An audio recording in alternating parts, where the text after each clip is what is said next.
Want to help me make Buster's dinner? Yeah. What do I do? First, give it a little stir.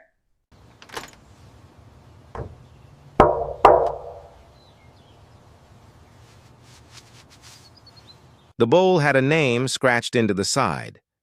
Buster. It was the dog's bowl. And every single night, when her husband flew out of town for business, Delila scooped cold leftovers into that bowl, slid it across the kitchen floor, and watched her 8-year-old stepdaughter eat from it on her knees. But Delila didn't know something.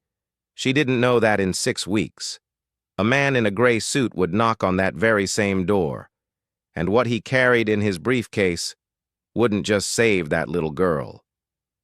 It would prove that Delila never owned a single thing in that house. If you believe that fate never forgets the ones who hurt the innocent, subscribe right now and hit that bell. Because what happens next in this story, you are not ready for. 2 years before that knock, Delila didn't even exist in this house. This house belonged to love, real love, the kind you feel the moment you walk through the front door. Oena built this life for Chedara, his first wife, his only love. And they found the house together, a 5-bedroom colonial on a quiet tree-lined street in Buckhead, Atlanta. Big magnolia tree in the front yard, a porch swing that Chedara painted yellow herself one Sunday afternoon, while Oena handed her brushes and told her she missed a spot. They moved in the summer Chedara was 7 months pregnant with Oena.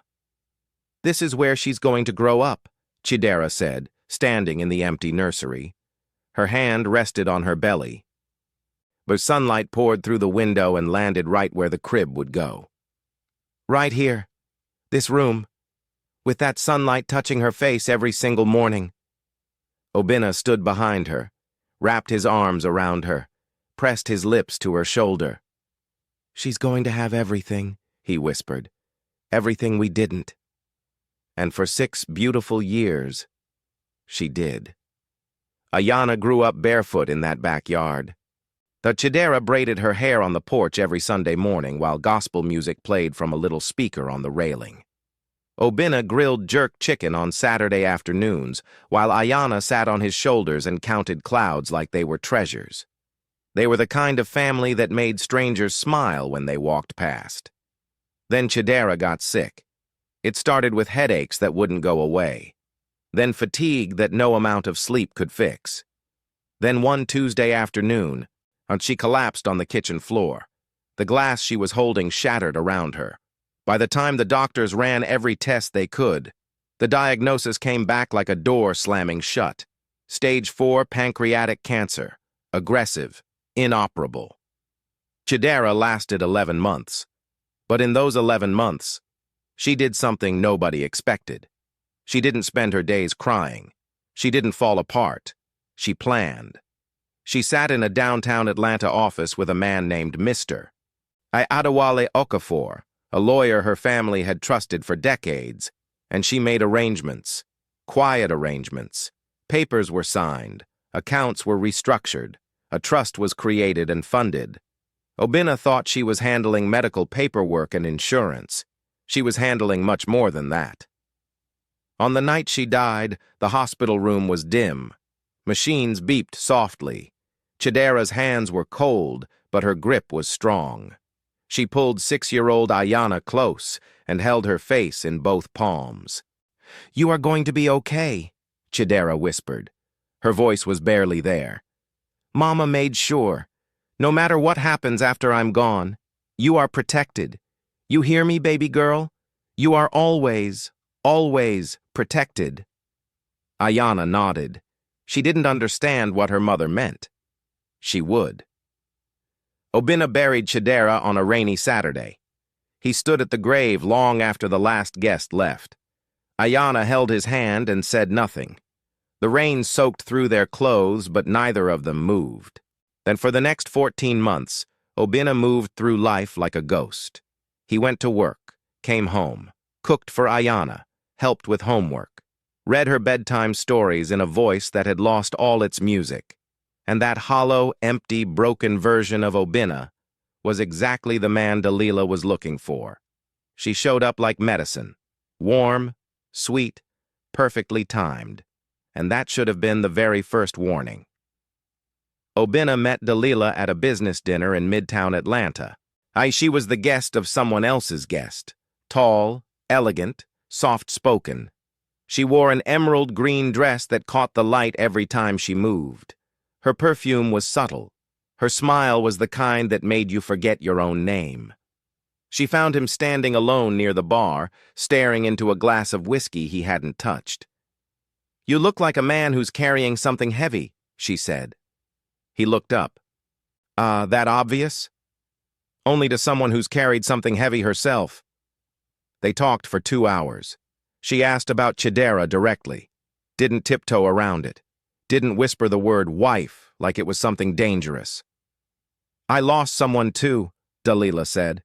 "Not a husband, a brother. It broke my whole family apart. So I understand the weight. I really do." Something in Obena's chest shifted that night. For the first time in over a year, he felt like someone actually saw him. And they started meeting for coffee, then dinners, then long walks through Piedmont Park where Delila would slip her arm through his and rest her head on his shoulder. She was patient, attentive. She never pushed. And she always asked about Oena.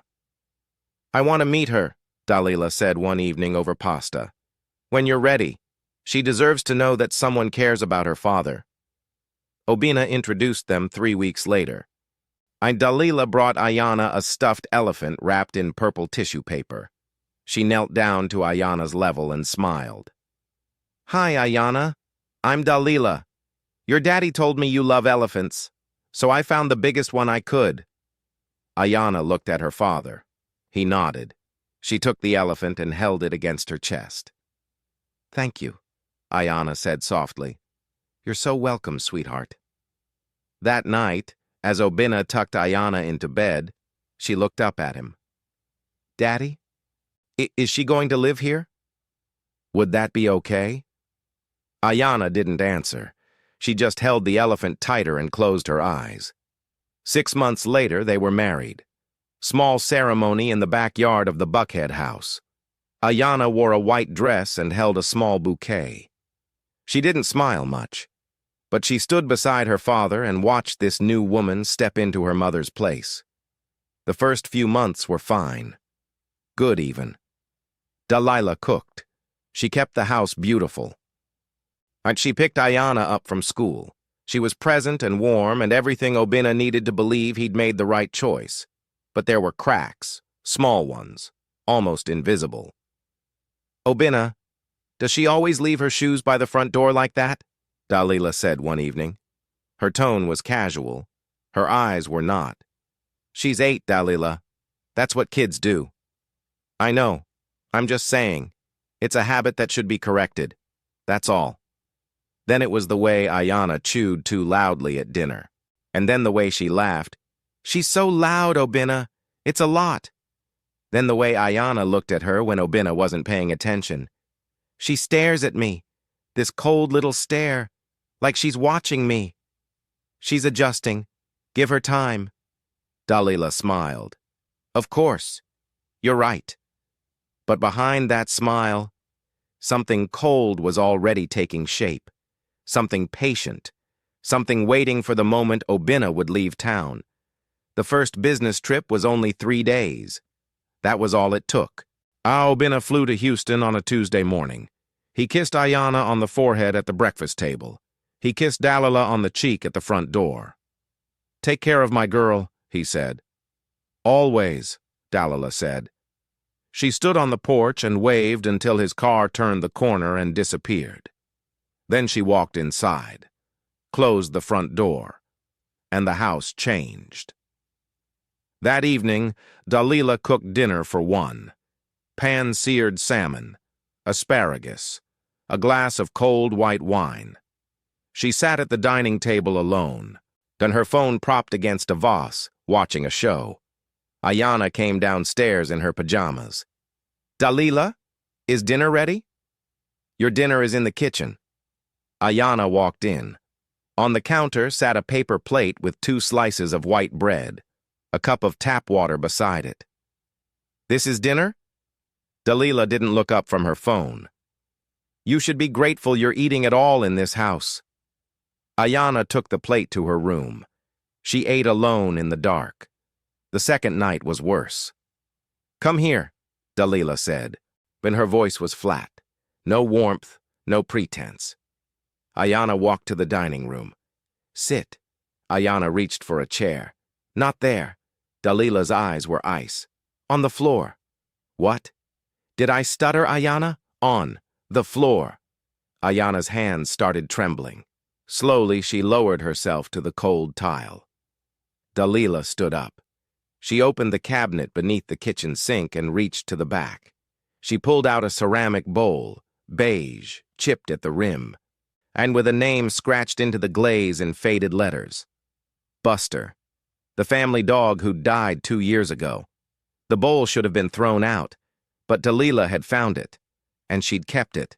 She spooned cold leftover rice into it, white rice from 2 nights ago.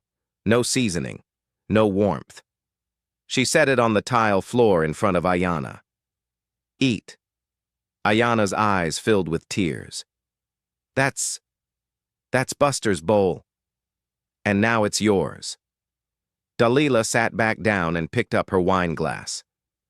"Eat, or go to bed hungry. Your choice."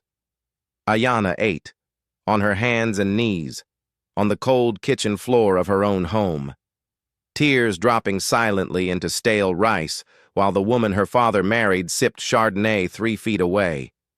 This became the pattern. Every single time Oena traveled, and he traveled 2, sometimes 3 weeks a month, Delila transformed. The dining table was hers, the couch was hers, the warmth and comfort of the house, all hers. Oena got the floor, the dog's bowl, cold leftovers. Silence. And then came the laundry room. "You're sleeping in here from now on," Delila said one night, pointing to the cramped utility room off the garage. "But my bedroom, your bedroom is being used for my things. This is where you sleep." Oena lay on a pile of old towels that night. The dryer hummed against the wall behind her head. The air smelled like detergent and dust. She held the stuffed elephant Delila had given her that first day and pressed it against her chest. "Mama said I'm protected," she whispered to the ceiling. "Mama said I'm protected." At school, Oena stopped eating lunch, not because she chose to, because there was nothing in her bag. Delila sent her with an empty lunchbox every single morning. "If your teacher asks, what do you say?" "I ate a big breakfast." "Good girl. Now go." Thandiwe heard the crying through the walls, every single night, and every single morning. She swallowed her rage and chose silence, not because she didn't care, because she cared too much to act without proof. Thandiwe had been the family's housemaid since before Chedara died. Chedara had hired her personally, recommended by a friend from church, paid her fairly, treated her like family. When Chedara was alive, Thandiwe had her own room in the house, a proper room with a window and clean sheets. Now Chedara used to leave little handwritten notes on her pillow. "Thank you for everything, T. You are a blessing to this home." After Delila arrived, Thandiwe was moved to a cramped space above the garage. No notes, no kindness. Just a list of tasks every morning and a warning to stay invisible. "Clean the bathrooms by 10. Laundry folded by noon. Don't be seen when I have company." Thandiwe accepted it. She needed the money. She had a 12-year-old son she was supporting. She couldn't risk being fired. But then she saw the bowl. She was carrying folded towels past the kitchen when she stopped in the doorway. Oena was on her knees. The dog bowl was in front of her, cold noodles inside it. Oena's small shoulders were shaking. Delila was upstairs, laughing on the phone, music playing in her bedroom. Thandiwe set the towels down quietly. She knelt beside Oena on the floor. "Baby girl," her voice was barely a whisper. "What is this?" Oena looked up, and her eyes were hollow. "It's dinner." This is not dinner. This is... Please. Ayana grabbed Thandiwe's wrist. Please don't say anything. She said if I tell anyone, she'll send me away. She said Daddy doesn't really want me. She said he only keeps me because he feels guilty about Mama dying. Something inside Thandiwe's chest cracked wide open. She wanted to carry Ayana out the front door. She wanted to call Oena immediately. She wanted to scream until the walls shook. But she knew how Delila operated. Smooth, calm, always in control. If Thandiwe accused her without evidence, Delila would deny it. She'd call Thandiwe a liar. She'd fire her that same day. And then there would be nobody left in that house to watch over Ayana. So Thandiwe made a different choice. That night, after Delila went to sleep, Thandiwe sat on the edge of her small bed above the garage. She opened a spiral notebook, and she began to write. Date. Time. What Ayana was given to eat. Where Ayana was forced to sleep. What Delila said to her, word for word. She described the bruises, small, oval, finger-shaped marks on Ayana's upper arms where Delila had grabbed her too hard. She took photos on her phone when she could. Quick, quiet. In the seconds when Delila's back was turned. She didn't know who to show it to yet, but she knew the day would come when someone would ask for the truth. And when that day came, Thandiwe would open that notebook, and every page would speak. Mrs. Mensah had lived on that street for 16 years. She knew the rhythm of every house, every family, every car that pulled in and out of every driveway. And she knew in her bones, that something was deeply wrong behind that front door. It started with the school bus. Every afternoon, Mrs. Mensah sat on her porch with a cup of rooibos tea and watched the children come home. She'd watched Ayana grow up, seen her jump off that bus laughing, braids bouncing, sprinting up the driveway while Chedara waved from the porch with a plate of sliced fruit. After Chedara died, Ayana got quieter. That was expected. Grief shrinks children. But after Delila moved in, Ayana didn't just get quiet. She got small. She stepped off the bus slowly, head down, arms crossed over her chest. She walked toward the house like she was walking toward something that frightened her. Then Mrs. Mensah noticed the weight loss. Ayana's school uniform hung loose on her frame, and her collarbones jutted out. Her wrists looked like they could snap. Then she saw the bruises. One afternoon, Ayana was pulling mail from the mailbox. Her sleeve rode up. 5 dark marks on her forearm. Purple, finger-shaped, unmistakable. Mrs. Mensah set her tea down. Her hand was shaking. The next morning, she waited until she saw Thandiwe outside emptying the trash bins. She crossed the street. Thandiwe. She kept her voice low. I need to ask you something, and I need you to tell me the truth. Thandiwe's eyes darted toward the house. Mrs. Mensah, I can't... Is that woman hurting that child? Silence.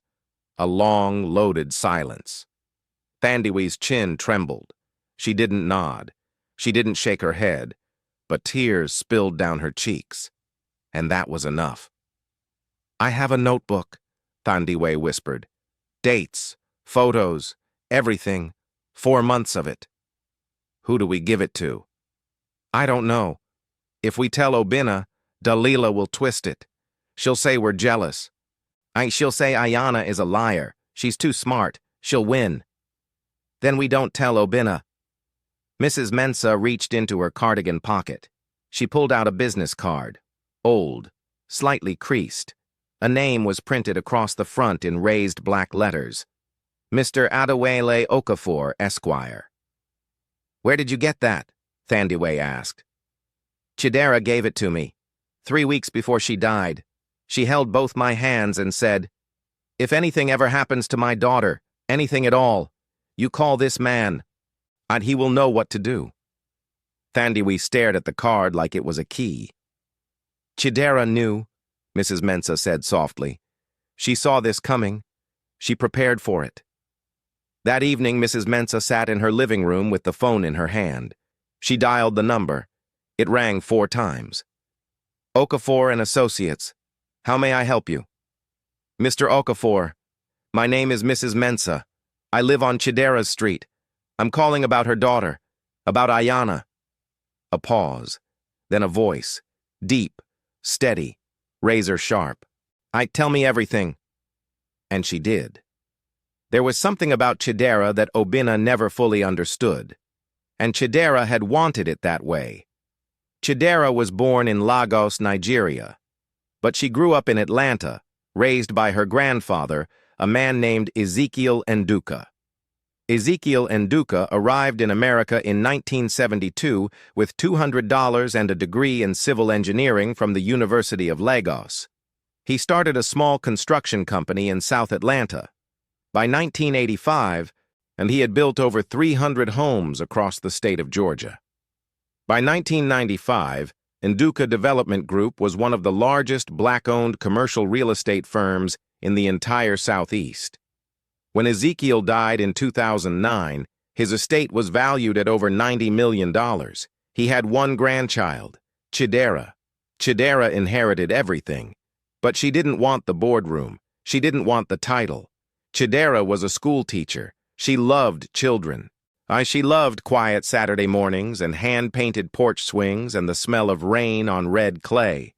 And she loved Oena, a mid-level logistics manager with kind eyes and steady hands. Not a rich man, not a connected man, just a good man. She never told him about the money, not because she didn't trust him, because she wanted to be loved for who she was, not what she had. She let Oena believe the Buckhead house was purchased with their combined savings and a mortgage. She let him think the occasional checks from the family trust were a modest inheritance from her grandfather's pension. In truth, the house was bought in full, cash, through the Nduka family trust, the cars from the trust, Ayana's education fund, the trust. Every comfortable corner of their life had been quietly funded by Chedara's fortune. And when she got sick, she called Mr. Okafor to her bedside and restructured everything. "If I die," Chedara said, her voice thin but firm, "say everything goes to Ayana, not Oena. Ayana, held in trust until she turns 21. Every property, every account, every dollar." "And if something goes wrong before then?" Mr. Okafor asked. "If someone mistreats her?" Chedara looked at him with eyes that burned. "Then you step in. Full authority. You remove whoever is hurting her. You protect her with everything the trust has, whatever it takes." Mr. Okafor nodded. He drafted the documents that week. But Chedara did one more thing, and something she told no one. Not Oena, not Thandiwe, not even Mrs. Mensah. She wrote a letter, 2 pages, handwritten, folded carefully, sealed in a white envelope with Ayana's name on the front in Chedara's gentle handwriting. She handed it to Mr. Okafor. "Give this to her when the time is right. She'll know what it means." Mr. Okafor locked that letter in his office safe. For 2 years, it waited. The black sedan pulled into the driveway at exactly 11:14 on a Tuesday morning. And Delila was not expecting company. She was lounging at the dining table in a silk robe, scrolling through her phone, sipping coffee. Ayana was at school. Oena was in New York for the week. The house was quiet. Delila's kind of quiet. The doorbell rang. She opened the door and saw a tall man in a charcoal gray suit, silver at the temples, reading glasses tucked neatly into his breast pocket. He carried a leather briefcase. Behind him stood a woman in a navy blazer holding a clipboard. "Mrs. Delila? Who's asking?" "My name is Mr. Adewale Okafor. I'm an attorney representing the Nduka family trust." Delila blinked. "The what?" "May I come in? This concerns a child in your care." "No, you may not. Whatever this is, you can call my husband." "Mrs. Delila, I'm not here for your husband." His voice was calm, but it carried weight. "I am here about Ayana." Something flickered behind Dalila's eyes. Something fast. Something afraid. What about her? I would strongly prefer to discuss this inside. She stared at him for a long time. Then she stepped aside. They sat in the living room, Delila on the leather couch, Mr. Okafor across from her in the armchair. The woman with the clipboard stationed herself near the front door. Mr. Okafor opened his briefcase. He removed a thick folder and placed it on the coffee table. I'll be direct.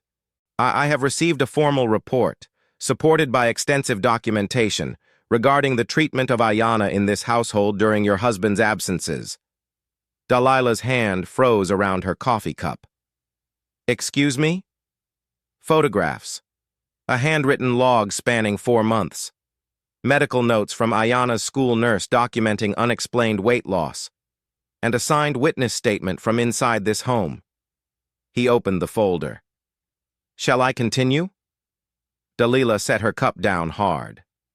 That's ridiculous. Whoever told you that is lying. Was it the maid?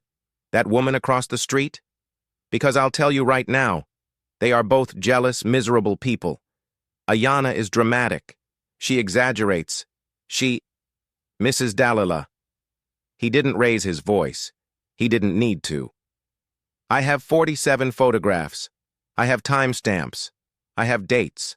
I have descriptions of a child being forced to eat from a dog bowl on a kitchen floor. The room went silent. Now, Mr. Okafor continued, folding his hands, let me explain something you clearly don't know. Chedara, Oena's mother, was the sole heir of the Nduka estate. Her grandfather built one of the most valuable commercial real estate portfolios in the southeast United States. Upon Chedara's death, the entire estate was placed into an irrevocable trust. For Oena, he paused. The current value of that trust is $47 million. Delila stopped breathing. Included in that trust? Mr. Okafor's voice slowed deliberately. Is this house?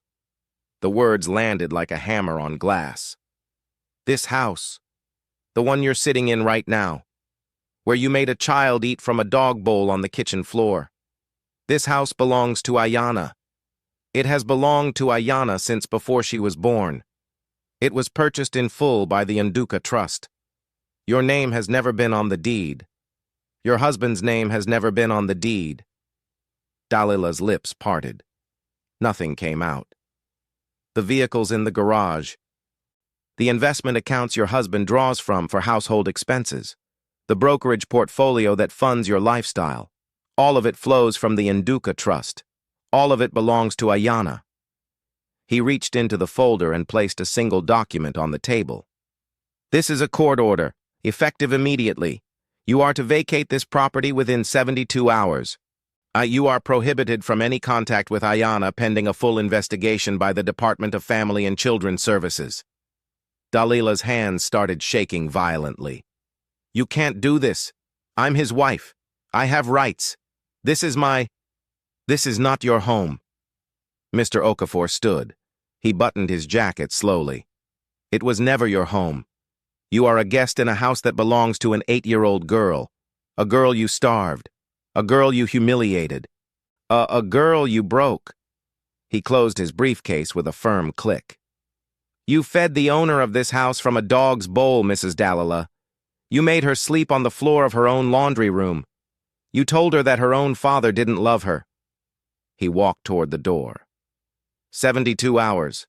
I suggest you start packing. Oena walked through the front door at 6:47 that evening.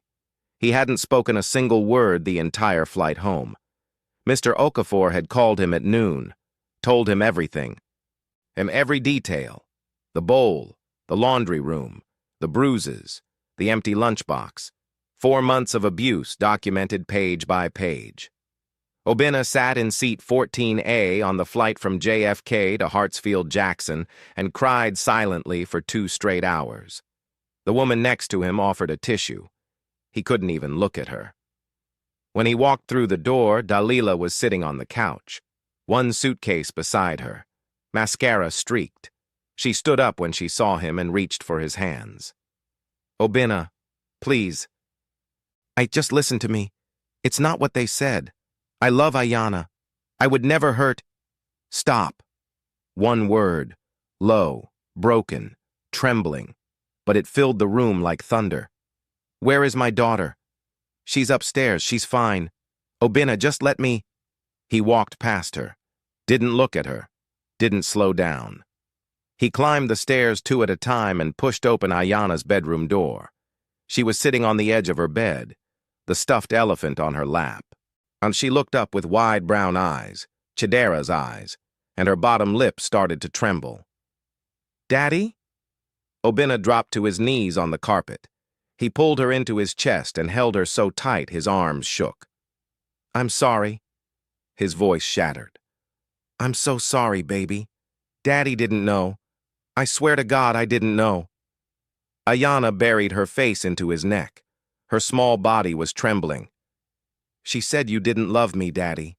She said you were going to send me somewhere. Never. He held her tighter. Never. You hear me? You are my whole world.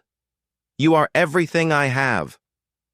They stayed like that on the bedroom floor for a long time. Father and daughter, broken and holding each other together. Downstairs, the front door opened and closed. Delila left with one suitcase and the clothes on her back. No house, no car, no accounts, no status. And everything she had enjoyed, everything she had strutted through that home believing was hers, had never belonged to her. Not a single room, not a single dollar. 3 days later, Mr. Okafor returned to the house. But this time, he didn't bring a court order. He brought a letter. He sat at the kitchen table across from Oena and Ayana, the same table where Delila had sipped wine while a child ate from a dog bowl 3 feet away. Chedara wrote this before she passed, Mr. Okafor said quietly. She asked me to give it to Ayana when the time came. He placed a white envelope on the table. Ayana's name was written on the front in handwriting so familiar that Obena's breath caught in his chest. Ayana looked up at her father. He nodded. His eyes were already red. She opened it slowly, carefully, like she was unwrapping something sacred. Inside was a single page. Chedara's handwriting, neat, slightly slanted, full of love. Ayana read it out loud. My beautiful Ayana, if you are reading this letter, it means Mama isn't there anymore. And I am so sorry for that. I am sorry I couldn't stay longer. I am sorry I couldn't braid your hair on more Sunday mornings. I am sorry I couldn't watch you grow tall. But I need you to know something important. You are not alone. You were never alone. Before you were born, I made sure that nobody could ever take what is yours. Not your home, not your future, not your name, not your worth. You come from strength, baby girl. Your great-grandfather came to this country with nothing and built an empire with his bare hands. And everything he built for you. So be kind, be brave, be gentle with the people who are gentle with you. And never, ever, let anyone make you feel small. Because you, my love, you are the biggest thing in every room you walk into. Love you forever and always. Mama. Oena broke. He put his face in his hands and wept at the table. Deep, shaking, a soundless sobs that came from somewhere so far down they didn't have a name. Ayana climbed into his lap. She put her small hands on both sides of his face and tilted it up toward hers. It's okay, Daddy. Her voice was steady, soft, strong. Mama said I'm protected. Remember? She promised. Oena looked at his daughter, 8 years old, thin as paper, bruises still yellowing on her arms, and she was the one holding him together. Yeah, baby. He kissed her forehead. Mama kept her promise. Thandiwe stood in the kitchen doorway, tears running down her face. She held a dish towel against her mouth to keep from making a sound. She had written every page, documented every bruise, kept a promise to a woman she loved even after that woman was gone. Across the street, Mrs. Mensa sat on her porch. She could see the kitchen light glowing through the window. She pressed Chedara's old photograph against her heart and whispered to the evening air. "We got her. My sweetheart. Your baby is safe." Delila filed for half of Oena's assets in the divorce. She got nothing. Every dollar she thought was Oena's had come from the Nduka Trust, and Dalila's name had never appeared on a single document. The divorce was finalized in 90 days. She disappeared from Atlanta and was never heard from again. Oena started therapy the following week. She ate at the dining table every night. She gained weight. Her laughter came back, slowly. First a whisper, and then a giggle, then the full, room-filling sound Chedara had once loved. And every single night before bed, Oena held her mother's letter against her chest and whispered the last line like a prayer. "I am the biggest thing in every room." You know, fate doesn't shout. It doesn't rush. It doesn't announce itself with thunder and lightning. Sometimes fate is a notebook, a business card, a letter locked in a safe. It waits. It watches. And when the moment is right, it knocks on the door. If this story hit something in your chest just now, if you felt that fire rise up inside you, then you belong here. Subscribe. Hit that notification bell, because on this channel, the cruel always fall, the humble always rise, and fate never misses.